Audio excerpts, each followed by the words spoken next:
একদিনের ঘটনা। নবী করিম সাল্লাল্লাহু আলাইহি ওয়াসাল্লাম আরাম করছিলেন।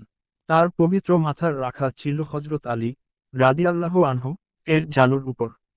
হযরত আলী রাদিয়াল্লাহু আনহু গভীর ভালোবাসা ও অশেষ আদবের সঙ্গে একটুও নড়াচড়া করলেন না। এই ভয়, যদি সামান্যতম নড়াচড়ায়ও রাসূলুল্লাহ সাল্লাল্লাহু আলাইহি ওয়াসাল্লামের আরামে ব্যাঘাত ঘটে। সময় গড়িয়ে যেতে লাগল। সূর্য ধীরে ধীরে ঢলে পড়ল। আসর নামাজের সময় পার হয়ে গেল। অবশেষে সূর্য অস্ত গেল। কিছুক্ষণ পরে নবী করিম সাল্লাল্লাহু আলাইহি ওয়াসাল্লাম জাগ্রত হলেন।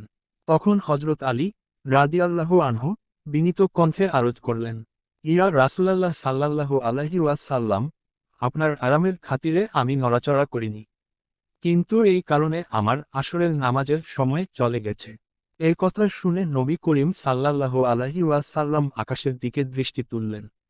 পবিত্র হাত উঠিয়ে আল্লাহর দরবারে দোয়া করলেন, হে আল্লাহ, সূর্যকে ফিরিয়ে দাও, যাতে আলী তার নামাজ আদায় করতে পারে।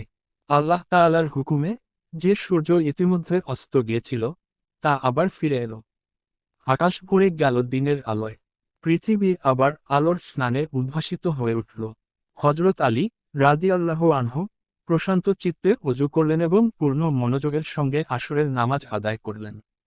যখন তিনি নামাজ শেষ করলেন, তখন সূর্য আবার ধীরে ধীরে অস্ত গেল।